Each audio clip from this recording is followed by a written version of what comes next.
Hello everyone, welcome to my channel Psycho Study. I am Nishu Rawal and in this channel you will get the informative and comprehensive videos of psychology honor courses of IGNOU and I hope that you will like the content. So before jumping to the video, don't forget to subscribe to my channel and hit the bell icon.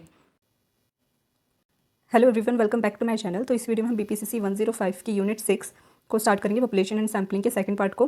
First part में हमने population क्या होती है, sampling के कोटेक्स्ट में ये हमने पढ़ा था, क्या रिलेशनशिप होता है सैम्पल और पॉपुलेशन के बीच में रिसर्च में, ये हमने पढ़ा। सैम्पल क्या होता है, पर्पस ऑफ सैम्पलिंग क्या होती है, ठीक है, और types of sampling, non probability sampling और प्रोबेबिलिटी सैम्पलिंग क्या होती है, ये सब हमने पढ़ा था। अब हम पढ़ेंगे सैम्पल साइज़ क्या होता है, ठीक है, सैम्पलिंग एरर क्या होता है, सैम्पलिंग क्राइटेरिया क्या है हमारे पास, ओके, और एक्सपेरिमेंट्स एंड कंट्रोल ग्रुप के बारे में हम पढ़ेंगे। तो स्टार्ट करते हैं। तो हमारा टॉपिक है सैम्पल साइज़। ओके, तो सैम्पल साइज़ क्या होता है, वो नंबर ऑफ इंडिविजुअल्स या ऑब्जर्वेशन या एलिमेंट्स जो हमारी रिसर्च में पार्टिसिपेट कर रहे हैं, जिनके ऊपर हम एक्सपेरिमेंट कर रहे हैं, वो उस पूरे नंबर को हम लोग बोलेंगे सैम्पल साइज़। की पॉपुलेशन तो मेरी क्या है कि वो 1000 लोगों की है, बट मैं रिसर्च कितने लोगों पर कर रही हूँ, सिर्फ 500 लोगों पर। तो ये जो 500 इंटीजर है, ये क्या है, ये है मेरा सैम्पल साइज़। तो नंबर ऑफ इंडिविजुअल्स जो मेरी रिसर्च में पार्टिसिपेट कर रहे हैं उसे मैं बोलूँगी सैम्पल साइज़, और ये हमेशा पॉजिटिव रहेगा, ठीक है, कभी भी नेगेटिव में नहीं हो सकता। और इसको हम डिनोट करते हैं स्मॉल एन से। तो ये होता है सैम्पल साइज़। इसकी क्या इंपॉर्टेंस होती है, देखो, एक अच्छा सैम्पल साइज़ होना बहुत ज़्यादा ज़रूरी होता है, क्योंकि अगर मैं बहुत ही छोटा सैम्पल साइज़ रख लूँगी, ठीक है, बहुत ही कम लोग ले लूँगी अपनी जो रिसर्च में, उनके ऊपर मैं एक्सपेरिमेंट्स करूँगी, रिसर्च करूँगी, क्वेश्चनेयर्स उनसे लूँगी, डेटा कलेक्ट करूँगी, तो वहाँ पर क्या होगा कि जब मैं पॉपुलेशन के ऊपर उसे जनरलाइज करने की कोशिश करूँगी अपने कंक्लूजन्स को, तो वो सही नहीं होगा, ठीक है, तो मेरी जो एस्टिमेशन होगी वो सही नहीं आएगी, एरर आएगा मेरी रिसर्च में, मेरी रिसर्च इतनी वैलिड नहीं होगी, क्योंकि मैंने पॉपुलेशन ही कम ली, जो मेरा सैम्पल है वही कम है, उसमें सारी जो मेरा सैम्पल है वो रिप्रेजेंटेटिव ही नहीं है, वो पॉपुलेशन को रिप्रेजेंटेटिव नहीं करेगा, ठीक है, रिप्रेजेंटेटिव नहीं है मेरी पॉपुलेशन का, इस वजह से वो मेरी पूरी रिसर्च खराब हो जाएगी। तो एक अच्छा सैम्पल साइज़ होना, ठीक है, एक सही प्रिसाइज सैम्पल साइज़ होना बहुत ज़्यादा इंपॉर्टेंस रखता है। जितना ज़्यादा अगर लार्ज सैम्पल है तो generally provide more precise estimates of the population properties. तो सैम्पल साइज़ जितना ज़्यादा होता है, ठीक है, जितना लार्ज सैम्पल साइज़ होता है, तो वो हमें एक अच्छा एस्टिमेट देता है पॉपुलेशन के ऊपर जनरलाइज करने के लिए, अप्लाई करने के लिए। तो ये था सैम्पल साइज़ की डेफिनेशन और इसकी इंपॉर्टेंस।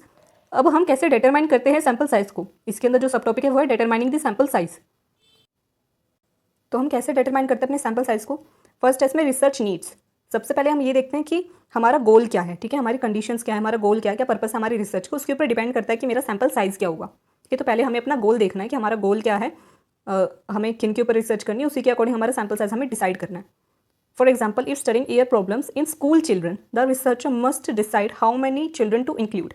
अगर मैं किसी एक पर्टिकुलर स्कूल के बच्चों के ईयर प्रॉब्लम्स के ऊपर मैं स्टडी करना चाहती हूँ, ठीक है, तो सबसे पहले तो मेरी पॉपुलेशन क्या हो गई, स्कूल के सारे बच्चे और उनकी ईयर प्रॉब्लम्स। तो जिनको भी ईयर प्रॉब्लम है वही सारी मेरी जो है रिसर्च में पार्टिसिपेट करेंगे। तो मेरा सैम्पल साइज़ उस पर डिपेंड कर जाता है कि रिसर्चर उसी को सोचेगा कि भाई मुझे सिर्फ मेरा गोल क्या है, मेरा पर्पस क्या है कि मुझे ईयर प्रॉब्लम्स के ऊपर स्टडी करनी है, तो ये उसका गोल है। तो वो उसी के अकॉर्डिंग सैम्पल कलेक्ट करेगा कि पूरे स्कूल के सभी बच्चों में जिनको ईयर प्रॉब्लम है बस उन्हीं को वही उसके पार्टिसिपेंट होगी। तो उस पर डिपेंड कर जाता है कि हमारा गोल क्या है, हमारा पर्पस क्या है रिसर्च का, उसी के अकॉर्डिंग हम लोग सैम्पल साइज़ को डिटरमाइन करते हैं, डिसाइड करते हैं, सिलेक्ट करते हैं। अब कुछ ऐसे फैक्टर्स होते हैं जो कि इन्फ्लुएंस करते हैं हमारे डिसीजन को, हमारे सैम्पल साइज़ को। कौन कौन से फैक्टर्स हैं, इसमें दो तरीके के फैक्टर्स हैं हमारे पास, non statistical and statistical. Non statistical factors हो जाते हैं manpower, budget, resources, ethics. Non statistical यानी कि जहाँ पर हमें कैलकुलेशन वगैरह वो सारे इन्फ्लुएंस नहीं आएगा, यहाँ पर दूसरे इन्फ्लुएंस आएंगे, ठीक है। यहाँ पर जैसे हमारे पास कितना बजट है, ठीक है, क्या मेरे पास सारे क्वेश्चनर्स अवेलेबल हैं या नहीं है, क्या मेरे को सारे मेथड्स आते हैं या नहीं है, ठीक है, वो सारे डिपेंड कर जाते हैं कि मुझे कैसा सैम्पल साइज़ लेना है। मान लो मेरे पास इतना पैसा ही नहीं है, या फिर मेरे पास इतना टाइम ही नहीं है कि मैं 1000 लोगों के ऊपर रिसर्च कर सकूँ, या फिर मेरे पास इतने रिसोर्सेज ही अवेलेबल नहीं है, तो वहाँ पर क्या होगा कि मैं अपना सैम्पल साइज़ मुझे छोटा करना पड़ेगा। और अगर मेरे पास बहुत अच्छा रिसोर्सेज हैं, ठीक है, बहुत सारे रिसोर्सेज हैं, बजट भी मेरा बहुत अच्छा है, मैं इतनी मेहनत भी कर सकती हूँ, मेरे पास पूरी एक टीम है पूरी रिसर्च करने के लिए, तो वहाँ पे क्या होगा कि मैं सैम्पल साइज़ बड़ा ले सकती हूँ। तो ये नॉन स्टैटिस्टिकल फैक्टर है जो इन्फ्लुएंस कर सकते हैं मेरे सैम्पल साइज़ को। और स्टैटिस्टिकल फैक्टर्स कौन से हैं, डिजायर्ड प्रिसीशन, ठीक है, एक्सपेक्टेड प्रेवलेंस। डिजायर्ड प्रिसीशन में है कि मैं 95% श्योर होना चाहती हूँ अपनी रिसर्च में, या फिर 99% श्योर। अगर ये हमने पहले लेवल ऑफ सिग्निफिकेंस में पढ़ा था, ठीक है, तो यहाँ पर क्या है कि अगर मैं 5% एरर एक्सेप्ट कर सकती हूँ अपनी रिसर्च में, तो मैं सैम्पल साइज़ थोड़ा छोटा ले सकती हूँ। बट अगर मेरे को सिर्फ 1% एरर के लिए मैं एक्सेप्ट करती हूँ, ठीक है, मुझे 99% श्योर होना है अपनी रिसर्च में, तो वहाँ पे मुझे सैम्पल साइज़ बड़ा लेना पड़ेगा। तो यहाँ पर स्टेटिस्टिकल जो फैक्टर्स हैं नंबर्स के लिए, ठीक है, और डेटा की वजह से, वहाँ ये सारे जो स्टेटिस्टिकल फैक्टर्स हैं यहाँ पे ये भी इन्फ्लुएंस करते हैं हमारी रिसर्च में। तो नॉन स्टेटिस्टिकल फैक्टर्स और स्टेटिस्टिकल दोनों तरीके के फैक्टर्स इन्फ्लुएंस करते हैं कि मेरा सैम्पल साइज़ बड़ा होगा या छोटा होगा, फिर कितना होगा। तो ये सारी चीज़ों पे डिपेंड करता है। तो हमने क्या पढ़ा है, डिटरमाइनिंग सैम्पल साइज़ कैसे करते हैं हम डिटरमाइन अपने सैम्पल साइज़ को, ये डिपेंड करता है हमारी रिसर्च की नीड्स पर। ठीक है। और कुछ फैक्टर्स हैं, स्टैटिस्टिकल फैक्टर भी है, नॉन स्टैटिस्टिकल फैक्टर भी है, मेरा बजट कितना पैसा है मेरे पास, मुझे कितना एरर मैं एक्सेप्ट कर सकती हूँ, ये सारी जो फैक्टर्स हैं सब इन्फ्लुएंस करते हैं हमारे सैम्पल साइज़ को। नेक्स्ट हमारा टॉपिक है criteria to infer the appropriate sample size. क्या क्राइटेरिया है हमारे पास किसी एक एप्रोप्रिएट सैम्पल साइज़ को फाइंड आउट करने का, इन्फर करने का। टोटल 3 क्राइटेरिया यहाँ पर बताए गए हैं। फर्स्ट है लेवल ऑफ प्रिसिशन। सबसे पहले हमें ये फाइंड आउट करना है कि हमारा क्या लेवल ऑफ प्रिसिशन होगा। ये क्या होता है? The range in which the true population value lies. वो रेंज जहाँ पर हमारी जो ट्रू पॉपुलेशन की वैल्यू होगी, यानी कि जब हम अपनी रिसर्च करते हैं तो वो हम किस पे करते हैं? सैंपल पे करते हैं, ठीक है। सैंपल पे पूरे रिसर्च करेंगे, हमारा कंक्लूजन आ जाएगा, रिजल्ट आ जाएगा। फिर उस रिजल्ट को हम लोग पॉपुलेशन के ऊपर अप्लाई करते हैं, तो वहाँ पर हम क्या करेंगे? अब सैंपल के लिए जो हम पूरा एक्सपेरिमेंट करें, पूरी रिसर्च करेंगे, तो सैंपल के लिए वैल्यू छोटी आएगी जो रिजल्ट आएगा, बट पॉपुलेशन का तो साइज़ बड़ा है, तो वहाँ पे हमें एक एस्टिमेशन वैल्यू निकालनी पड़ती है कि पॉपुलेशन के ऊपर क्या हमारा रिजल्ट आएगा। वहाँ पर हम एक एस्टिमेशन वैल्यू निकालते हैं और वहाँ पर हम लेवल ऑफ प्रिसिशन निकालते हैं। तो जो ट्रू वैल्यू आएगी पॉपुलेशन के लिए, जो ट्रू हमारा रिजल्ट आएगा, वैल्यू आएगी, वो जो नंबर आएगा, वो हम कैसे फाइंड आउट करते हैं? उसे हम परसेंटेज में भी एक्सप्रेस करते हैं, ठीक है। उसे उस परसेंटेज को हम लोग बोलते हैं level of precision. For example, अगर मैं रिसर्च कर रही हूँ स्कूल के कुछ स्टूडेंट्स के ऊपर कि किनको आई प्रॉब्लम है, ठीक है, किनको आई प्रॉब्लम है, तो वहाँ पर मैंने फाइंड आउट करा, मुझे पता चला, ठीक है, पूरी रिसर्च करने के बाद लास्ट में एक्चुअल जो नंबर आएगा वो आएगा 25%, ठीक है। पॉपुलेशन की ट्रू वैल्यू क्या आएगी? 25%। और उसके लिए मैंने लेवल ऑफ प्रिसिशन क्या निकाल रखा था? 3%, ठीक है, क्योंकि हम लेवल ऑफ प्रिसिशन को परसेंटेज में शो करते हैं, तो यहाँ पे लेवल ऑफ प्रिसिशन मैंने क्या निकाला है? 3%। अब एक्चुअल वैल्यू 25% आ सकती है, तो मैंने इसकी क्या रेंज निकाली है, क्योंकि यहाँ पे रेंज में हम निकालते हैं, तो रेंज क्या होती है? 22 to 28%। अब 25% तो 22 और 28 के बीच में आ ही गया, तो ये जो रेंज होती है, ये जो रेंज हमने निकाली है 22 to 28%, ये हमारा लेवल ऑफ प्रिसिशन है, ठीक है, हमारी रेंज है।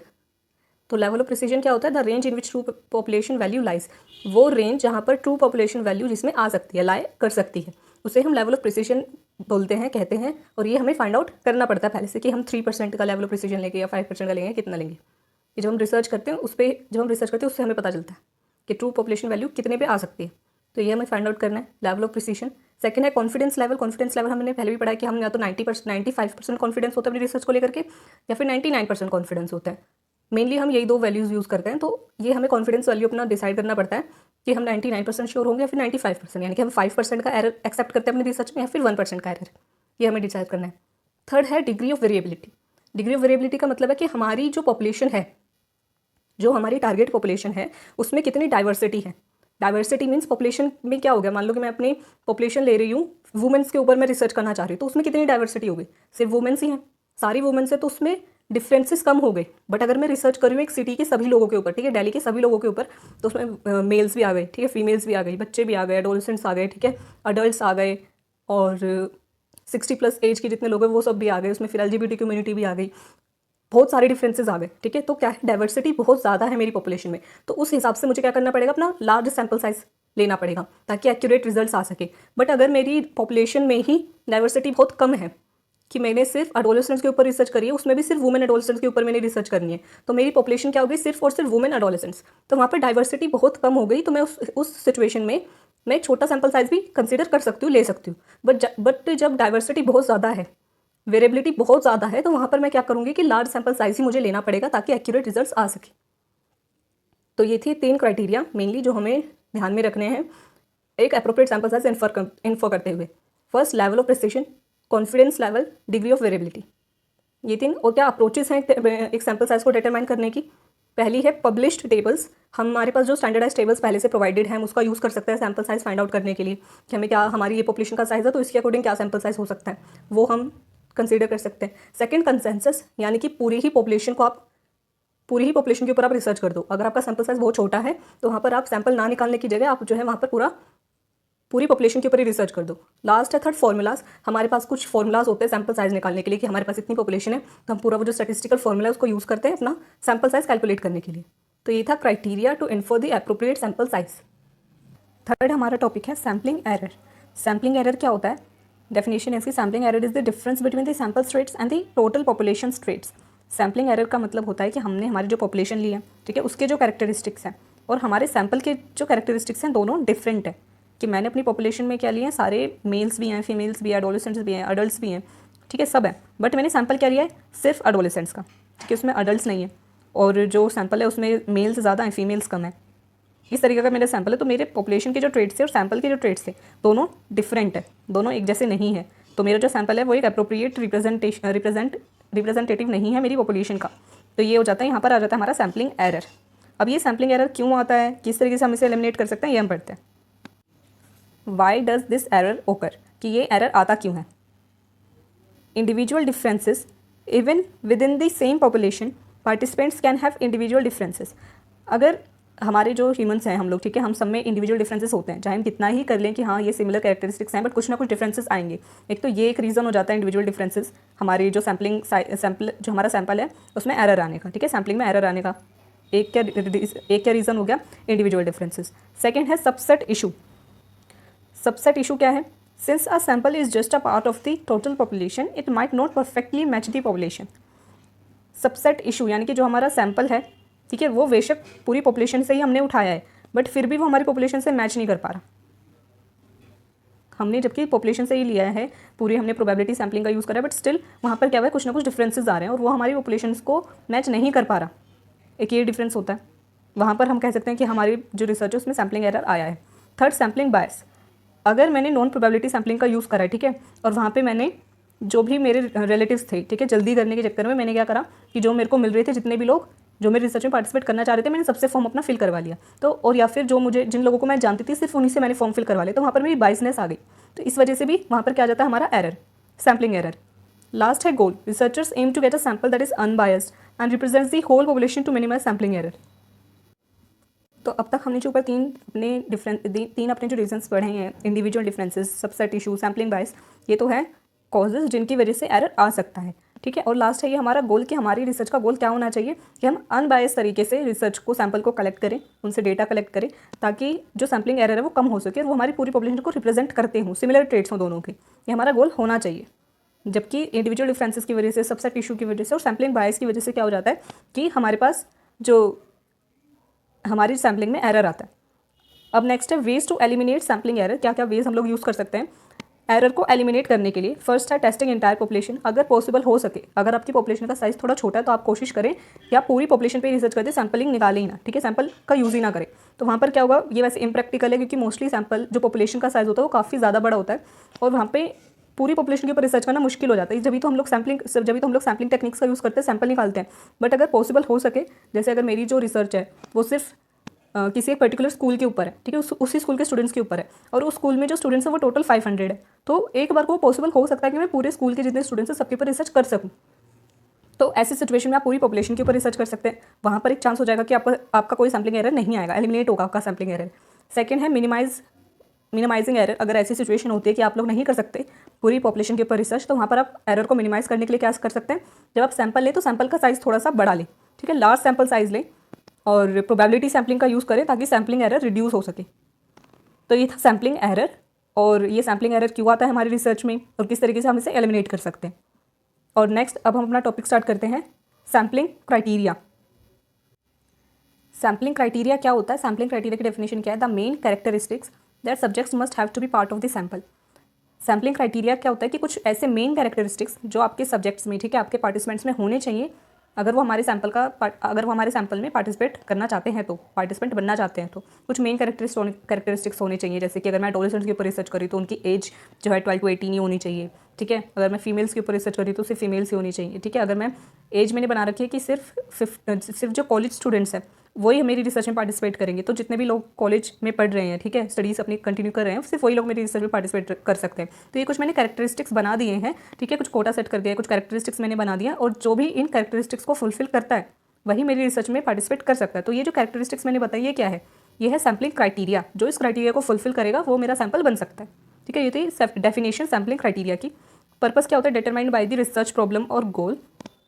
अब जो सैम्पलिंग क्राइटेरिया होता है, ठीक है, ये हम कैसे डिटरमाइन करते हैं, कैसे पता लगाते हैं, हमारे रिसर्च गोल के ऊपर डिपेंड करती है ये चीज़ और रिसर्च प्रॉब्लम के ऊपर डिपेंड करती है ये चीज़, कि क्या किस तरीके का हमारा क्राइटेरिया होगा, क्या क्राइटेरिया हम लोग को रखना है, क्या नहीं रखना है। और इससे क्या मिलता है कि हम एक सही सैंपल साइज अपना बता पाते हैं, एक सही सैंपल निकाल पाते हैं और एक अप्रोप्रिएट रिप्रेजेंटेटिव सैंपल ही हमारा आता है। अगर मैं मेल्स के ऊपर रिसर्च करी तो सिर्फ उसमें मेल्स ही होंगे, फीमेल्स नहीं आएंगी। अगर मैं कॉलेज स्टूडेंट्स के ऊपर रिसर्च करी तो सिर्फ कॉलेज स्टूडेंट ही मेरे जो सैंपल बन सकते हैं, कोई भी स्कूल स्टूडेंट या फिर कोई ऐसा पर्सन जो जॉब कर रहा है अभी, वो मेरी रिसर्च में नहीं आ सकता। तो ये इसका पर्पस होता है। प्रोसेस क्या होती है रिसर्च सैम्पलिंग क्राइटेरिया की। First, identify what you are studying.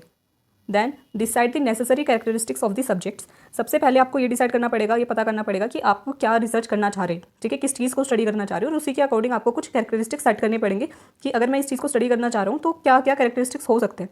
For example as के रिगार्डिंग मैं क्राइटेरिया सेट कर सकती हूँ, मैरिड है या फिर नहीं इसके ऊपर जो है क्राइटेरिया सेट कर सकती हूँ, जेंडर को लेकर के, education level, ethnicity, health status, type of treatment, language नॉन्स, ये सारी कुछ कैरेक्टरिस्टिक्स मैं सेट कर सकती हूँ अपने सब्जेक्ट्स के लिए, अपने पार्टिसिपेंट्स के लिए, और जो भी इन क्राइटेरिया को फुलफिल करेगा वही मेरी रिसर्च में पार्टिसिपेट कर सकता है।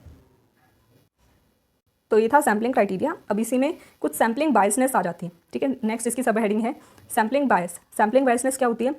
It occurs when the sample doesn't accurately reflect the population due to non random selection. Sampling bias का मतलब है जब रिसर्चर की बायसनेस आ जाए, जब हमने प्रोबेबिलिटी सैम्पलिंग का यूज़ नहीं करा है, मैंने नॉन प्रोबेबिलिटी सैम्पलिंग का यूज़ करा है, जहाँ पर मेरी बायसनेस आ गई है। मैंने सिर्फ जिन लोगों को मैं जानती थी, जो मेरे फ्रेंड्स थे, उन्हीं को मैंने अपनी रिसर्च में पार्टिसिपेट बना दिया, सैम्पल अपना सेलेक्ट कर लिया, उन्हीं से डेटा कलेक्ट करा और रिसर्च अपनी कर दी।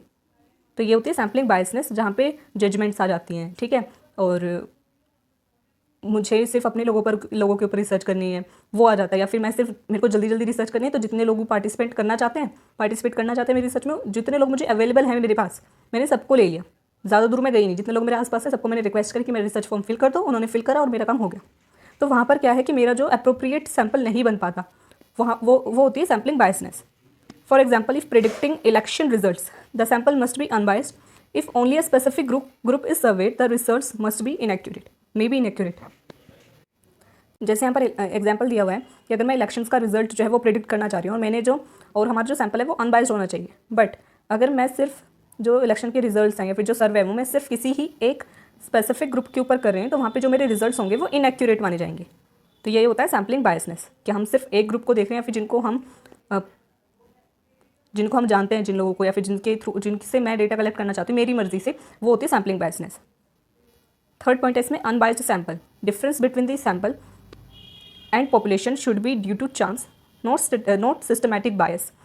अब यहाँ पे क्या है कि जब हम अपनी रिसर्च कर रहे होते हैं तो यहाँ पर क्या होना चाहिए कि अगर मेरा सैम्पल और पॉपुलेशन के बीच में कोई डिफरेंसेस हैं, देखिए दोनों की ट्रेड्स मैच नहीं कर रहे हैं, तो ये बाई चांस होना चाहिए, ठीक है। कि मान लो जब मैं रिसर्च कर रही थी तो मेरे को ये देखना था कि मेल्स में इमोशनल इंटेलिजेंस ज़्यादा होती है फिर फीमेल्स में इमोशनल इंटेलिजेंस ज़्यादा होती है, और बाई चांस क्या हुआ मेरे साथ कि मैंने जो भी सैम्पल कलेक्ट करा उसमें क्या हुआ कि मैंने ऐसी ही फीमेल्स को सिलेक्ट कर लिया बाई चांस। अब यहाँ पे मैंने रैंडम सैम्पलिंग टेक्निक भी यूज़ कर ली, बट फिर भी उसमें क्या हुआ बाई चांस कि जो फीमेल्स थी वो ऐसी आई मेरे पास, मेरे सैम्पल में ऐसी फीमेल्स आई मेरे पास जिनका इमोशनल इंटेलिजेंस हाई था, पहले से ही हाई था। तो क्या हुआ कि, और मेल्स ऐसे आए मेरे पास जिनका कि इमोशनल इंटेलिजेंस बहुत ज़्यादा लो था। तो वहाँ पे जब मैंने रिसर्च करी तो उससे तो यही प्रूफ हुआ कि फीमेल्स में इमोशनल इंटेलिजेंस बहुत ज़्यादा होता है और मेल्स में कम होता है। तो ये बाई चांस हुआ है। यहाँ पे मेरी कोई भी बायसनेस नहीं आई थी, बाई चांस हुआ, ड्यू टू चांस हुआ है, यहाँ पे बायसनेस नहीं थी। तो ये होती है अनबायस्ड सैम्पलिंग, बट यहाँ पर भी इसकी वजह से एरर आ सकता है। ये पूरी पॉपुलेशन के ऊपर मेरी जो रिसर्च होगी वो एप्लीकेबल नहीं हो पाएगी, क्योंकि मैंने गलती से बाई चांस मेरी रिसर्च में फीमेल्स ही ऐसी आई जो अपनी जॉब से सेटिस्फाइड थी, या फिर जिनका इमोशनल इंटेलिजेंस हाई था, या फिर जिनका इमोशनल इंटेलिजेंस बहुत ज़्यादा लो था, और बाकी जो पॉपुलेशन है उनमें सबका जो है उनमें जो इमोशनल इंटेलिजेंस है सबका लो है या फिर हाई है, या फिर वो अपनी जॉब से सेटिस्फाइड ही नहीं है। तो ये ड्यू टू चांस जो आता है, चांस के बारे में हमने पहले भी 104 में पढ़ा है, ये होता है अनबायस्ड सैम्पलिंग। तो अगर डिफरेंसेस आ रहे हैं मेरे सैम्पल में और पॉपुलेशन में तो ये ड्यू टू चांस हो सकते हैं एक बार को, बट सिस्टमैटिक बायस नहीं होना चाहिए, वो होती है अनबायस्ड सैम्पल। फोर्थ है impact bias leads to distorted estimates of the populations characteristics. अगर अब इसका इम्पैक्ट क्या होता है, जब हमारी सैम्पलिंग में बायसनेस आ जाती है तो इसकी वजह से जो हमारे रिजल्ट्स होते हैं, ठीक है, जो हमने एस्टिमेशन बनाई है या फिर जो हमारा कंक्लूजन है वो पॉपुलेशन के लिए एप्लीकेबल नहीं होता, गलत होता है। और इसका क्या सोल्यूशन हो सकता है? Use correct sampling techniques and ensure random selection. आप कोशिश करें कि आप प्रोबेबिलिटी सैम्पलिंग टेक्निक का यूज़ करें और आपकी रिसर्च में जो सबसे सही सूटेबल सैम्पलिंग टेक्निक है उसको आप लोग सिलेक्ट करें। तो ये थी सैम्पलिंग बायस, इसकी डेफिनेशन एग्जाम्पल हमने पढ़ा। इसमें भी अनबायस्ड सैम्पलिंग क्या होती है और उसकी वजह से भी एरर आ सकता है, वो हमने पढ़ा। इम्पैक्ट क्या होता है सैम्पलिंग बायसनेस का और इसका क्या सोल्यूशन हो सकता है। नेक्स्ट इसमें सब टॉपिक है कॉजेज ऑफ सैम्पलिंग बायस। क्या क्या कोज होते हैं सैम्पलिंग बायसनेस के। फर्स्ट है डेटा कलेक्शन, कि हमने डेटा ही गलत तरीके से कलेक्ट करा, या फिर मैंने जो है डेटा कलेक्ट करते टाइम जो लोग मेरे आसपास थे, सिर्फ जो मेरे पड़ोसी थे, जो मेरे फ्रेंड्स आसपास थे, सिर्फ उन्हीं से मैंने डेटा कलेक्ट कर लिया। तो डेटा कलेक्शन की वजह से भी सैम्पलिंग बायसनेस आ सकती है। और कैसे आ सकती है कि जब मैं ऑब्जर्वेशन टेक्निक का यूज़ करूँ डेटा कलेक्ट करने के लिए, या फिर मैं ओपन एंडेड क्वेश्चंस का यूज़ करूँ डेटा कलेक्ट करने के लिए, डेटा एनालिसिस करने के लिए, तो वहाँ पर क्या होगा कि जो लोग मैं जब बात कर रही हूँ लोगों से, ऑब्जर्वेशन कर रही हूँ, तो उसमें मेरी पर्सनल जो बायसनेस है वो आ सकती है। मैं क्या समझती हूँ चीज़ों को लेकर के, मेरी क्या इंटरप्रिटेशन है, जजमेंट्स हैं, मुझे क्या सही लगता है क्या गलत लगता है, ये चीज़ें आ सकती हैं। अब जब मैं ऑब्जर्वेशन कर रही हूँ या फिर ओपन एंडेड क्वेश्चंस ले रही हूँ तो वहाँ पर भी क्या प्रॉब्लम आ सकती है, बायसनेस आ सकती है। मेरी डेटा कलेक्शन की क्या प्रोसेस है उस पर भी, उसके ऊपर भी डिपेंड करता है। अगर मैं डेटा कलेक्शन कर रही हूँ क्वेश्चनर से, ठीक है, मैं ऑनलाइन सर्वे कर रही हूँ तो ऑनलाइन में मैंने सबको सर्वे भेज दिया, सबको क्वेश्चनर भेज दिए, तो वो जो तरीका है वहाँ पे बायसनेस के चांसेस बहुत कम है, क्योंकि सब लोग क्वेश्चनर फिल करेंगे, अपनी मर्जी से फिल करेंगे, मैं उन लोगों को देख नहीं सकती, तो मैं उनको इन्फ्लुएंस भी नहीं कर सकती, और वहाँ पर क्या मैं उनको, वहाँ पर मेरी बायसनेस भी नहीं आ सकती। बट डेटा कलेक्शन का ऐसा मेथड है कि मैं क्वालिटेटिव मेथड यूज़ कर रही हूँ, तो वहाँ पर मैं खुद से उनसे क्वेश्चंस पूछ रही हूँ, फिर उनका आंसर ले रही हूँ, इंटरव्यू कर रही हूँ, या फिर ऑब्जर्वेशन कर रही हूँ दूर से, या फिर पार्टिसिपेंट ऑब्जर्वेशन कर रही हूँ, कुछ भी कर रही हूँ, तो वहाँ पर डेटा कलेक्शन की जो ये प्रोसेस है इसकी वजह से भी बायसनेस आ सकती है। सेकंड है मैं कन्वीनियंस सैम्पलिंग का यूज़ कर रही हूँ कि मेरे आसपास जो भी लोग हैं अपने कन्वीनियंस के हिसाब से मैंने उनसे फॉर्म फिल करवा लिया, तो वहाँ पर भी बायसनेस आएगी कि मैं जिन लोगों को जानती हूँ मैं ऑब्वियसली उन्हीं से फॉर्म फिल करवाऊंगी। यहाँ पर एक एग्जाम्पल भी लिखा हुआ है, ये भी आप पढ़ सकते हैं।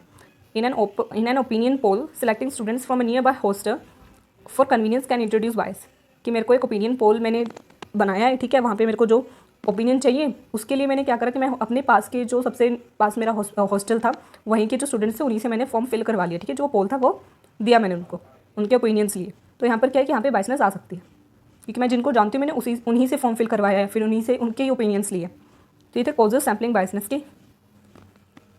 लास्ट है, नेक्स्ट है इसमें करेक्टिंग एंड रिड्यूसिंग सैम्पलिंग बायस, कि हम किस तरीके से अवॉइड कर सकते हैं, करेक्ट कर सकते हैं, रिड्यूस कर सकते हैं सैम्पलिंग बायस को। फर्स्ट है avoid convenience sampling, convenience sampling जो हमने पहले पढ़ी उसको अवॉइड करो, उसको यूज ही मत करो। सेकंड है define target population and show the target population is clearly defined and the sample frame matches it as closely as possible, कि हमने जो भी पॉपुलेशन अपनी बना रखी है पहले तो उसको अच्छे से समझो कि हम किनको, हम एडोलेसेंट्स को स्टडी करना चाह रहे हैं, हम मेल फीमेल्स दोनों को स्टडी करना चाह रहे हैं, या फिर सिर्फ फीमेल्स को स्टडी करना चाह रहे हैं, ये अपनी टारगेट पॉपुलेशन को समझो, और क्या आपका पॉपुलेशन का साइज़ है उसको भी आप समझो, और उसी के अकॉर्डिंग अपना सैम्पल जो है डिसाइड करो। और दोनों जो सैम्पलिंग जो पॉपुलेशन के कैरेक्टरिस्टिक्स हैं और जो सैम्पल के कैरेक्टरिस्टिक्स हैं वो देखो कि वो मैच जितने क्लोजली वो मैच कर सकते हैं, वो आपको देखना है। तो ये एक तरीका है आपके पास। नेक्स्ट जो थर्ड वेज है आप किस तरीके से सैम्पलिंग एरर को रिड्यूस कर सकते हो, वो है कॉम्प्लेक्स सैम्पल डिज़ाइन, कि आप मल्टी स्टेज सैम्पलिंग डिज़ाइन, ये हमने टेक्निक हमने पढ़ी थी प्रोबेबिलिटी सैम्पलिंग के अंदर यूनिट 1 में, तो आप इस मेथड का यूज़ कर सकते हो। इससे क्या होगा, इसमें क्या होता है मल्टी स्टेज सैम्पलिंग टेक्निक में, कि हम लोग हर डिफरेंट लेवल पर सैम्पलिंग कर रहे होते हैं, कि हमने जो है पहले पूरी कंट्री को डिसाइड करा, ठीक है, वहाँ से सैंपल लिया, फिर हमने उस कंट्री के अंदर जो डिफरेंट स्टेट्स हैं वहाँ से सैंपल लिया, फिर हमने कुछ क्लस्टर्स बना दी छोटे छोटे, फिर उन क्लस्टर्स में हमने क्या है रैंडम सिलेक्शन वाली टेक्निक का यूज़ कर दिया। तो हमने जितनी भी सैम्पलिंग टेक्निक्स होती हैं हर स्टेज पे अलग अलग स्टेज पे सैम्पलिंग का यूज़ करें, तो वहाँ पे क्या होगा कि हमारे सैंपल का जो साइज़ है वो ज़्यादा अच्छा रहेगा, ठीक है, और कैरेक्टरिस्टिक्स भी काफ़ी सिमिलर होंगी पॉपुलेशन से, और बायसनेस भी नहीं आएगी। तो ये भी एक तरीका हो सकता है। इसकी वजह से इससे क्या होगा कि हम प्रॉपर यूटिलाइजेशन करेंगे। Use the sample frame information correctly and ensure random and probability selection at each stage, कि हम हर स्टेज पे क्या है रैंडम सिलेक्शन का यूज़ करेंगे, ठीक है, टेक्निक का यूज़ करेंगे, प्रोबेबिलिटी सैम्पलिंग का यूज़ करेंगे, और अब हमने जो कैरेक्टरिस्टिक्स क्राइटेरिया सेट कर रखा है अपने सैंपल के लिए उसको ध्यान में रखेंगे। Larger sampling error, complex design usually have larger sampling error that simply random samples. अब जब हम बड़ा सैम्पल साइज़ लेते हैं, ठीक है, कॉम्प्लेक्स डिज़ाइन जब हम यूज़ करते हैं जैसे मल्टी स्टेज सैम्पलिंग टेक्निक है, तो इसमें कभी कभी क्या होता है कि लार्जर सैम्पलिंग एरर भी आ सकता है। जब हम ज़्यादा डिफिकल्ट जो है मेथड यूज़ करते हैं, ज़्यादा कॉम्प्लेक्स मेथड यूज़ करते हैं, तो उसमें भी कैलकुलेशन में दिक्कत आ सकती है, ठीक है, हम जो तरीका यूज़ कर रहे हैं उसमें भी सैम्पलिंग एरर आ सकता है, डेटा कलेक्ट करते टाइम आ सकता है, ठीक है, एनालिसिस करते टाइम आ सकता है, बहुत सारी सिचुएशंस में आ सकता है। तो ये भी एक इसकी प्रॉब्लम है। तो हमने अब तक क्या पढ़ा, हमने सैम्पलिंग बायस पढ़े, ठीक है, सैम्पलिंग बायस क्यों आता है, कॉजेज़ क्या है वो हमने पढ़े, इसको हम कैसे रिड्यूस कर सकते हैं इसके हमने 3 पॉइंट्स पढ़े। और लास्ट है हमारे सैम्पलिंग क्राइटेरिया का point, sampling bias, limited sampling bias, bias of probability function and sampling error. Sampling bias क्या होता है हमने पहले ही पढ़ा कि जब हमारे सैंपल और पॉपुलेशन के कैरेक्टरिस्टिक्स के बीच में, ट्रेड्स के बीच में डिफरेंस आता है उसे हम सैम्पलिंग बायस बोलते हैं, और ये क्यों आता है नॉन रैंडम सैम्पलिंग सिलेक्शन की वजह से। सेकंड है सैम्पलिंग एरर क्या होता है, ठीक है, पहले हमने पढ़ा सैम्पलिंग बायस क्या होता है, अब sampling error variance between the estimated and true values of a probability function. Mainly जो हमने स्टार्टिंग में पढ़ा था सैम्पलिंग एरर क्या होता है कि हमारे ट्रेड्स में, पॉपुलेशन के ट्रेड्स में और सैंपल के ट्रेड्स में जो डिफरेंस आ जाता है, ठीक है, जो वेरियंस आ जाता है, डिफरेंस आ जाता है, उसे हम सैम्पलिंग एरर बोलते हैं। सैम्पलिंग बायस हमने क्या पढ़ा कि हमारे सैंपल और पॉपुलेशन के बीच में डिफरेंस है, क्यों डिफरेंस है, non probability non random selection की वजह से। हमने वहाँ पे क्या करा, हमने नॉन प्रोबेबिलिटी सैम्पलिंग टेक्निक का यूज़ करा, मैंने अपनी कन्वीनियंस, जजमेंट, ये सब का यूज़ करा, तो इसी वजह से वहाँ पर क्या आई, मेरी बायसनेस आई है, तो उससे हम बोलेंगे सैम्पलिंग बायस। सैम्पलिंग एरर क्या हुआ कि मेरे जो सैम्पल था, सैम्पल के ट्रेड्स और पॉपुलेशन के ट्रेड्स में डिफरेंसेस आ गए हैं। अब वो ड्यू टू चांस भी आ सकते हैं और बायसनेस की वजह से भी आ सकते हैं, तो ये सैम्पलिंग एरर है। थर्ड है बायस of probability functions, expected value of the sampling error. Bias of probability function का मतलब है कि बायसनेस मीन्स, तो आपको पता ही प्रोबेबिलिटी फंक्शन का मतलब है mathematical formula. Expected value of the sampling error, यहाँ पर क्या है कि हमने पढ़ा है लेवल ऑफ सिग्निफिकेंस, ठीक है। हम लोग बोलते हैं कि हम या तो 5% पर 5% हम लोग एरर एक्सेप्ट कर सकते हैं, तो 1% एरर एक्सेप्ट कर सकते हैं। मान लो मैंने 1% एरर एक्सेप्ट करा था मेरी रिसर्च में और मेरा जो एरर आया है वो 5% आ गया, बट मैंने तो 1% एक्सेप्ट करा था, तो वहाँ पर भी मेरी जो रिसर्च है, जो सैम्पलिंग में बायसनेस आ जाएगी, उसे बोलते हैं बायस ऑफ प्रोबेबिलिटी फंक्शन। या फिर अगर मैंने 5% भी सिलेक्ट करा था अपना सैम्पलिंग एरर, कि अगर 5% भी डिफरेंस आ जाता है, एरर आ जाता है, तो वो एक्सेप्टेड है, मेरी रिसर्च गलत नहीं होगी, ठीक है, हम उसे गलत नहीं मानेंगे। बट वहाँ पर क्या हुआ कि मेरा जो सैम्पलिंग एरर आ गया 10% या 20%, तो ये एक्सपेक्टेड जो वैल्यू थी सैम्पलिंग एरर की उससे ज़्यादा है, तो यहाँ पर क्या हुआ, बायस ऑफ प्रोबेबिलिटी फंक्शन की जो न्यूमेरिकल वैल्यू थी उसमें कुछ बायसनेस आई है, 10% या 5%, ये सब में कुछ बायसनेस आई है। लास्ट है लिमिटेड सैम्पलिंग बायस। इस टर्म का क्या मतलब होता है, bias that occur even with the random selection due to small sample sizes. इस टर्म का मतलब होता है कि सैम्पलिंग बायसनेस क्यों आई है, ये इस वजह से आई है कि हमने रैंडम सिलेक्शन का तो यूज़ करा था, प्रोबेबिलिटी सैम्पलिंग टेक्निक का यूज़ करा था, बट हमने सैम्पल साइज ही बहुत ज़्यादा छोटा ले लिया, इसकी वजह से भी इसी को हम बोलते हैं लिमिटेड सैम्पलिंग बायस, कि हमारे यहाँ पे बायसनेस इतनी नहीं थी बट हमने सैम्पल साइज ही बहुत ज़्यादा छोटा लिया था। तो ये थी कुछ टर्म्स जो हमने समझी, सैम्पलिंग बायस क्या होता है, सैम्पलिंग एरर क्या होता है, बायस ऑफ प्रोबेबिलिटी फंक्शन क्या होता है और लिमिटेड सैम्पलिंग बायस क्या होता है। और इसी के साथ जो हमारा टॉपिक था फोर्थ, सैम्पलिंग क्राइटेरिया, वो पूरा कवर हुआ है अभी। तो सैम्पलिंग क्राइटेरिया वाले टॉपिक में हम लोग ने सैम्पलिंग क्राइटेरिया क्या होता है वो उसको समझा, फिर हमने सैम्पलिंग बायस, ये वाला सब टॉपिक हमने कवर करा, सैम्पलिंग बायस क्या होती है, इसके क्या कॉजेज होते हैं, क्या किस तरीके से हम रिड्यूस करते हैं सैम्पलिंग बायस को, ये 3 टॉपिक हमने कवर करे। और लास्ट हमने कुछ टर्म्स पढ़ी जैसे sampling bias, limited sampling bias, bias of probability function and sampling error, ये हमने पढ़ा। अब हमारा नेक्स्ट टॉपिक स्टार्ट होता है fifth, experiments and control group, ठीक है। तो पहले तो ये एक्सपेरिमेंट्स होते क्या हैं और टाइप्स ऑफ एक्सपेरिमेंट्स क्या हैं, कितने टाइप्स के एक्सपेरिमेंट है। इसमें टाइप्स ऑफ एक्सपेरिमेंट में हमारे पास ब्लाइंड टेस्ट आ जाता है, ठीक है, डबल ब्लाइंड टेस्ट आ जाता है, कंट्रोल ग्रुप्स भी हमारे पास होते हैं जब हम एक्सपेरिमेंट कर रहे होते हैं, या फिर कुछ ट्रीटमेंट ग्रुप होते हैं यानी कि एक्सपेरिमेंटल ग्रुप होते हैं, फिर प्लेसिबोज भी हमारे पास होते हैं। प्लेसिबो यानी कि कुछ भी ऐसा सॉल्यूशन जिससे कोई भी इफेक्ट हमारी बॉडी पर नहीं होता है, ठीक है, हमने पानी में थोड़ी सी चीनी मिला दिया, फिर नमक मिला दिया, ठीक है, उसी को हमने पार्टिसिपेंट्स को बोल दिया और इसको हमने बोला कि हमने तुम्हें कुछ मेडिसिन दिया है या फिर कुछ ट्रीटमेंट दिया है, उसे हम प्लेसिबो बोलते हैं। तो ये कुछ टाइप्स ऑफ एक्सपेरिमेंट होते हैं जो हम लोग यूज़ करते हैं अपनी रिसर्च में। अब ये एक्सपेरिमेंट होता क्या है, एक्सपेरिमेंट का मतलब है कोई भी ट्रीटमेंट देना, ठीक है, स्टडी वेयर ट्रीटमेंट और control is applied in a control environment to observe responses, यानी कि हमें कॉज एंड इफेक्ट देखना है इसमें। एक्सपेरिमेंट का क्या मतलब होता है कि मैंने जो ट्रीटमेंट डेवलप करा है या जो थेरेपी डेवलप करी है, क्या उससे कोई इफेक्ट हो सकता है, वो चीज़ को हम स्टडी करते हैं, उसे हम बोलते हैं एक्सपेरिमेंट। गिविंग ड्रग और कीपिंग पार्टिसिपेंट्स अवेक, कि हमने पूरा तुमको जागा ही रखा है, तो उससे क्या उनकी हेल्थ पे अफेक्ट हो सकता है ये देखने के लिए, तो ये भी एक्सपेरिमेंट है। तो ये हमने पढ़ा टाइप्स ऑफ एक्सपेरिमेंट्स क्या होते हैं, ठीक है, एक्सपेरिमेंट क्या होता है उसको हमने डिफाइन करा। अब इसमें नेक्स्ट है purpose of experiments. Purpose of experiment क्या होता है, इसका मेन गोल होता है कॉज एंड इफेक्ट रिलेशनशिप को एस्टैब्लिश करना, कि क्या मैंने जो थेरेपी डेवलप करी है या फिर जो ट्रीटमेंट डेवलप करा है, क्या उससे कोई डिफरेंस आ सकता है, क्या उसका कोई इफेक्ट है, ये चीज़ अगर मुझे देखनी है तो मुझे वहाँ पे एक्सपेरिमेंट करने पड़ेंगे। तो ये मेन गोल होता है, ये पर्पस होता है एक्सपेरिमेंट्स का। अब इसमें नेक्स्ट सब टॉपिक है एक्सपेरिमेंटल ग्रुप और कंट्रोल ग्रुप क्या होता है, ये हमने पहले भी काफ़ी वीडियो में पढ़ा हुआ है कि एक्सपेरिमेंटल ग्रुप क्या होता है, कंट्रोल ग्रुप क्या होता है। तो एक्सपेरिमेंटल ग्रुप क्या है, the group that receives the treatment और एक्सपेरिमेंट। एक्सपेरिमेंटल ग्रुप वो ग्रुप होता है जिसके ऊपर हम पूरा अपना एक्सपेरिमेंट कर रहे होते हैं, ठीक है, उनको सारे हम लोग जो है ट्रीटमेंट देंगे, थेरेपी देंगे, ड्रग्स देंगे, सब कुछ करेंगे, पूरा इंडिपेंडेंट वेरिएबल हम उनके ऊपर अप्लाई करेंगे, टेस्ट करेंगे उस ग्रुप पर, उसका इफेक्ट देखेंगे, ठीक है। डिपेंडेंट वेरिएबल हम लोग देखेंगे कि हमने लाइट की इंटेंसिटी बहुत ज़्यादा करी, कम करी, उसकी वजह से उनकी मेमोरी के ऊपर या फिर लर्निंग के ऊपर क्या इफेक्ट आया, ये हम पूरा एक्सपेरिमेंट करें। तो जिन लोगों के ऊपर हम एक्सपेरिमेंट करें, जिस ग्रुप के ऊपर करें, उसे बोलेंगे एक्सपेरिमेंटल ग्रुप। फिर है इसमें सेकंड चीज़, फिर इसमें सेकंड पॉइंट ट्रीटमेंट। अब ट्रीटमेंट क्या होता है, changes made to the variable under study, कि हमने जो भी चेंजेस यूज़ करे हैं, ठीक है, जो भी थेरेपी हमने दी है या फिर एनिमल्स को, ह्यूमंस को, जो भी हमने चेंजेस लाने की कोशिश करी है वो हमारे ट्रीटमेंट होता है। थर्ड है कंट्रोल ग्रुप, क्या होता है, जिनको हम लोगों ने कुछ भी नहीं दिया, जिनके ऊपर कोई भी इंडिपेंडेंट वेरिएबल का यूज़ नहीं करा गया, कुछ भी एक्सपोजर उनके ऊपर हुआ ही नहीं है, जिनको कोई ट्रीटमेंट थेरेपी वगैरह नहीं दी गई है, सिर्फ हम उन्हें एक अपने ग्रुप में रखा हुआ है, ठीक है, अपनी रिसर्च में रखा हुआ है, ये देखने के लिए क्या जो चेंजेस आए हैं क्या वो मेरी थेरेपी की वजह से या ट्रीटमेंट की वजह से या ड्रग की वजह से आए या फिर ये नेचुरल था लोगों में, ये देखने के लिए वो होते हैं कंट्रोल ग्रुप, जिनको हम लोग मोस्टली कभी कभी प्लेसिबो देते हैं या फिर कुछ भी नहीं देते, वो होता है हमारा कंट्रोल ग्रुप। तो ये थे experimental group, control group. Next है इंपॉर्टेंस ऑफ कंट्रोल ग्रुप। अब कंट्रोल ग्रुप की इंपॉर्टेंस क्या होती है, अब कंट्रोल ग्रुप को हर बार यूज़ करने की जरूरत नहीं पड़ती है हमें, जब हमारी स्टडीज़ क्या बहुत ज़्यादा कॉम्प्लेक्स होते हैं वहाँ पे हम लोग यूज़ करते हैं, मेनली जब हमें कॉज एंड इफेक्ट देखना है, ये हमें पता करना है कि हाँ हमारी ही ट्रीटमेंट की वजह से डिफरेंसेस आए हैं, तब हम लोग कंट्रोल ग्रुप्स का यूज़ करते हैं। और कुछ रिसर्चेज में, कुछ एक्सपेरिमेंट्स में नहीं भी करते हैं। कंट्रोल एक्सपेरिमेंट्स में क्या होता है, experiments with control groups are called control experiments. वो एक्सपेरिमेंट्स जिनको कि हम कंट्रोल ग्रुप्स जहाँ पर इन्वॉल्व होते हैं उन्हें हम कंट्रोल एक्सपेरिमेंट्स बोलते हैं। The main difference between control and experimental groups is the hypothesis being tested. अब कंट्रोल ग्रुप और एक्सपेरिमेंटल ग्रुप में क्या डिफरेंस होता है, हमने पहले भी पढ़ा है कि जो कंट्रोल ग्रुप होता है उनके ऊपर कोई भी हम लोग टेस्ट नहीं करते हैं, कुछ भी एक्सपेरिमेंट उनके ऊपर नहीं होगा, कोई भी IV यानी कि इंडिपेंडेंट वेरिएबल उन्होंने इंडिपेंडेंट वेरिएबल से वो एक्सपोज नहीं होंगे,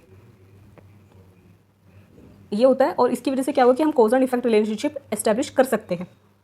एग्जाम्पल ऑफ कंट्रोल एक्सपेरिमेंट, एक एग्जाम्पल यहाँ पे लिखा हुआ है, plants and water. To test if the plants need water, the control group would be plants not water and the experimental group would be plants that are water. Multiple experimental groups can be use to test different amounts of water.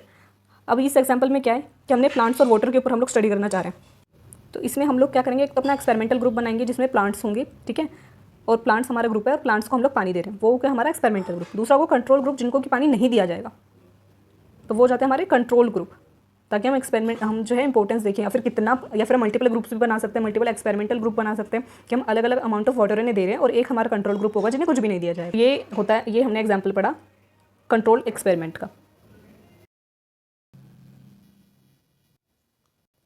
Next है हमारा topic control groups and placebos. Control group क्या होते हैं, प्लेसिबोस क्या होते हैं। Control group जैसे कि हमें पता है ये वो ग्रुप होता है जिसको हम नॉर्मल कंडीशंस में रखते हैं, जिनके ऊपर कोई भी हम थेरेपी या फिर टेक्निक्स या फिर ड्रग्स वगैरह का यूज़ नहीं करते, ये कोई भी थेरेपीज वगैरह रिसीव नहीं करते, उन्हें, उस ग्रुप को हम बोलते हैं कंट्रोल ग्रुप।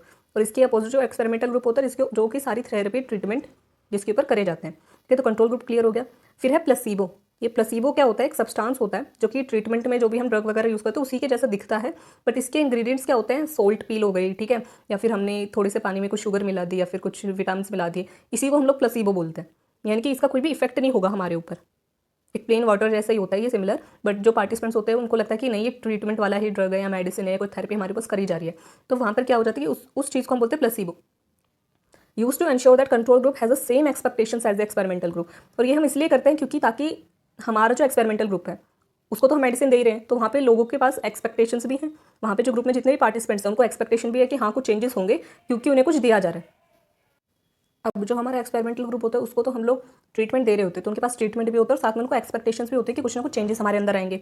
बट जो हमारा कंट्रोल ग्रुप होता है, अगर हम उसे कुछ भी ट्रीटमेंट वगैरह ना दे तो उन्हें तो पहले से ये लगेगा कि भाई हमारे अंदर तो कोई चेंजेस आने ही नहीं वाले हैं, तो क्या पता इस वजह से कोई चेंजेस ना आए, तो इस वजह से हम उन्हें एक प्लेसिबो दे देते हैं जिसकी वजह से उनके अंदर वो एक्सपेक्टेशन बनी रहे कि हाँ शायद कुछ चेंजेस आ सकते हैं। तो वो एक्सपेक्टेशन हमें उन्हें देनी होती है, बट कुछ भी फिजियोलॉजिकल चेंजेस उनके अंदर नहीं आएंगे, कोई एक्चुअल ट्रीटमेंट उन्हें नहीं दिया जाएगा, सिर्फ एक्सपेक्टेशन दी जाएगी।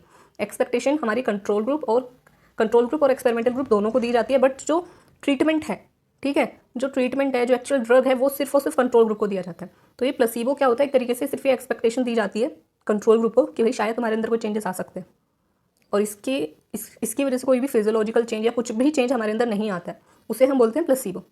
इस प्लेसिबो का इफेक्ट क्या होता है, when individuals in the control group feels an improvement even though they received a placebo. Placebo effect क्या है कि हमने किसी पर्सन को, ठीक है, कंट्रोल ग्रुप के जो पार्टिसिपेंट्स हैं उनको हमने एक्चुअल कोई भी ट्रीटमेंट नहीं दिया है, कोई मेडिसिन नहीं दी है, कुछ भी नहीं दिया है, बट फिर भी उनके अंदर जो चेंजेस आ रहे हैं, ठीक है, जो इंप्रूवमेंट आ रही है, वो क्यों आ रही है, सिर्फ उनके एक्सपेक्टेशन की वजह से कि हाँ उन्हें कुछ मेडिसिन दी गई थी, उस इफेक्ट को, कि वो जो रियल में चेंज आ गया वो सिर्फ उनके प्लेसिबो इफेक्ट है, उसे सिर्फ और सिर्फ हम प्लेसिबो इफेक्ट बोलते हैं कि वो उस प्लेसिबो का रिजल्ट है, जबकि उन्हें कोई भी रियल में कोई भी ट्रीटमेंट या थेरेपी या फिर कुछ भी ड्रग वगैरह मेडिसिन नहीं दी गई थी, बट फिर भी उनके अंदर इंप्रूवमेंट आई है, उसे हम बोलते हैं प्लेसिबो इफेक्ट, कि वो प्लेसिबो की वजह से हुआ है। तो ये था कंट्रोल ग्रुप्स और प्लेसिबोस। अब प्लेसिबो कंट्रोल स्टडीज़ क्या होती है, नेक्स्ट हमारा इसमें टॉपिक है प्लेसिबो कंट्रोल स्टडीज़। इसका पर्पस क्या होता है, to test medical therapies by giving one group the treatment and another group a placebo. Placebo control studies में हम लोग क्या करते हैं, हमारा पर्पस होता है ये टेस्ट करना कि क्या हमारी मेडिकल थेरेपीज वर्क कर रही हैं, और इसके लिए हम इसके लिए हम क्या करते हैं, दो ग्रुप बनाते हैं, एक ग्रुप तो ट्रीटमेंट रिसीव करता है, दूसरा ग्रुप सिर्फ एक प्लेसिबो रिसीव करता है, उसे हम बोलते हैं प्लेसिबो कंट्रोल स्टडीज़, और इसका पर्पस होता है मेडिकल थेरेपीज को टेस्ट करना। सेकेंड पॉइंट है इसमें ब्लाइंड ट्रायल्स। ब्लाइंड ट्रायल्स का मतलब होता है कि subjects often don't know if they receive the real treatment और the placebo. Most of the times क्या होता है कि हम लोग क्या करते हैं, ब्लाइंड ट्रायल करते हैं, ब्लाइंड टेस्ट करते हैं कि इसमें पार्टिसिपेंट्स को पता ही नहीं होता कि कौन एक्सपेरिमेंटल ग्रुप में, कौन कंट्रोल ग्रुप में, किसको रियल ट्रीटमेंट दिया जा रहा है और किसको प्लेसिबो दिया जा रहा है, उसे हम बोलते हैं ब्लाइंड ट्रायल्स, ठीक है। अब इसमें है टाइप्स ऑफ कंट्रोल ग्रुप्स, कितने टाइप के कंट्रोल ग्रुप्स होते हैं, दो टाइप्स के कंट्रोल ग्रुप है हमारे पास, पॉजिटिव और नेगेटिव। पॉजिटिव कंट्रोल ग्रुप क्या है, condition produce a positive outcome showing the experiment is working as planned. Positive control group वो ग्रुप होता है जिसमें कुछ ऐसी कंडीशंस प्रोड्यूस हो जाती हैं जो कि पॉजिटिव आउटकम मिल रहा है, कि हम जो चाहते थे वैसा ही रिजल्ट आ रहा है, वो हम बोलेंगे पॉजिटिव कंट्रोल ग्रुप। जबकि नेगेटिव कंट्रोल ग्रुप क्या होता है, जहाँ पे नेगेटिव आउटकम्स हमें मिल रहे हैं, जिससे हमें पता चले कि आइडेंटिफाई एक्सटर्नल इन्फ्लुएंसेस, की बाहर के जो इन्फ्लुएंसेस हैं उसी का भी कुछ इफेक्ट होता है। पॉजिटिव कंट्रोल ग्रुप में हम, अगर हम पॉजिटिव कंट्रोल ग्रुप को नेगेटिव कंट्रोल ग्रुप को एग्जाम्पल से समझे, तो मान लो पॉजिटिव कंट्रोल ग्रुप में हमने क्या करा कि जो कंट्रोल ग्रुप था, हमको एक मेडिसिन है, एक हेडेक की न्यू मेडिसिन हमने डेवलप करी है, ठीक है, जनरेट करी है।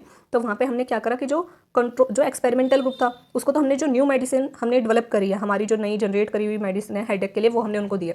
बट जो कंट्रोल ग्रुप है, जो पॉजिटिव कंट्रोल ग्रुप है, हमने उन्हें क्या करा, जो एग्जिस्टिंग प्रीवियस मेडिसिन थी हेडेक के लिए जो लोग यूज़ करते हैं पहले से, वही हमने उन लोगों को दे दी। तो वहाँ पे हमें पहले से पता था कि हाँ भाई यहाँ तो पॉजिटिव आउटकम आने ही वाला है, क्योंकि हमने एग्जिस्टिंग जो मेडिसिन हैं जो लोग मोस्टली यूज़ करते हैं अपने हेडेक के लिए, वही हमने उनको दिए, तो इनको कुछ ना कुछ पॉजिटिव इफेक्ट आएगा। तो वो हो जाता है पॉजिटिव कंट्रोल ग्रुप। बल्कि जहाँ पर ये नेगेटिव कंट्रोल ग्रुप है, यहाँ पर क्या हुआ कि हमने उन्हें दिया है प्लेसिबो, ठीक है। नेगेटिव कंट्रोल ग्रुप में हमने उन्हें दिया प्लेसिबो, और अगर हमने उन्हें कोई भी मेडिसिन तो नहीं दिया हेडेक के लिए, तो अगर फिर भी उनके ऊपर कोई चेंजेस आते हैं, ठीक है, उनका हेडेक ठीक हो जाता है। जबकि हमने उनको कोई भी हेडेक की दवाई दी नहीं है, हमने तो उन्हें प्लेसिबो दिया है, हमने उन्हें पानी में चीनी मिला के दे दी कि भाई ये तुम्हारी दवाई है, मेडिसिन है, हेडेक इससे तुम्हारा ठीक हो जाएगा। लेकिन हमने असलियत में तो उन्हें कोई मेडिसिन नहीं दी ना। तो होना क्या चाहिए, रिजल्ट क्या आना चाहिए, हमारी क्या एक्सपेक्टेशन है उससे, कि इनका हेडेक ठीक नहीं होगा। सिर्फ हमारी जो मेडिसिन होती हैं, जो हेडेक की मेडिसिन होती है, सिर्फ उसी से ठीक हो सकता है, और हमने इन्हें वो नहीं दिया है, तो यहाँ पर इनके अंदर कोई भी इंप्रूवमेंट नहीं आने चाहिए। बट अगर स्टिल इंप्रूवमेंट आ गए, ठीक है, स्टिल अगर इंप्रूवमेंट आ गए वो भी प्लेसिबो देने के बावजूद, तो इससे हमें क्या पता चलेगा कि मेडिसिन के अलावा जो साइकोलॉजिकल इफेक्ट होता है उसकी वजह से भी चेंजेस आ सकते हैं, जो एक्सटर्नल इन्फ्लुएंसेस हैं उनकी वजह से भी चेंजेस आ सकते हैं, हमारा हेडेक ठीक हो सकता है। तो ये नेगेटिव कंट्रोल ग्रुप हो जाता है यहाँ पे, क्योंकि नेगेटिव आउटकम आता है, क्योंकि हमने एक्सपेक्ट क्या करा था कि भाई कोई चेंजेस नहीं आएंगे, क्योंकि हमने इन्हें कोई दवाई नहीं दी है, बट फिर भी चेंजेस आ गए। क्यों आ गए, एक्सटर्नल इन्फ्लुएंसेस की वजह से, हमारे साइकोलॉजिकल इफेक्ट की वजह से, हमने जो मान लिया था कि हाँ हमारे अंदर चेंजेस आएंगे, सिर्फ उसी की वजह से हमारा हेडेक ठीक हो गया, तो वो हो गया नेगेटिव कंट्रोल ग्रुप। जबकि पॉजिटिव कंट्रोल ग्रुप क्या होता है, हमने जो एक्सपेक्टेशंस रखी थी वैसा ही रिजल्ट आ गया, वो हो जाता है, वो हमारा बन जाता है पॉजिटिव कंट्रोल ग्रुप, ठीक है। तो ये थे दो टाइप्स के ग्रुप है हमारे पास कंट्रोल ग्रुप में, पॉजिटिव कंट्रोल ग्रुप और नेगेटिव कंट्रोल ग्रुप। क्लियर है। लास्ट जो इसमें टॉपिक है वो है हमारा की पॉइंट्स। कुछ की पॉइंट्स हमें पढ़ने हैं कंट्रोल वर्सेस एक्सपेरिमेंटल ग्रुप को लेकर के। पहला है कंपैरिजन। अगर हम इन दोनों को कंपेयर करें तो जैसे हम पहले से पढ़ते आ रहे हैं कि कंट्रोल ग्रुप क्या होता है, इसको कोई भी इंडिपेंडेंट वेरिएबल नहीं दिया जाता, ये कंस्टेंट रहता है, ठीक है। जबकि एक्सपेरिमेंटल ग्रुप क्या है, वो अलग अलग इंडिपेंडेंट वेरिएबल्स लेता रहता है, कभी इंटेंसिटी लाइट की इंक्रीज कर देंगे, कभी डिक्रीज कर देंगे। जबकि जो कंट्रोल ग्रुप होता है उसे हम एक ही इंटेंसिटी में रखेंगे, एक ही लाइट की इंटेंसिटी में रखेंगे।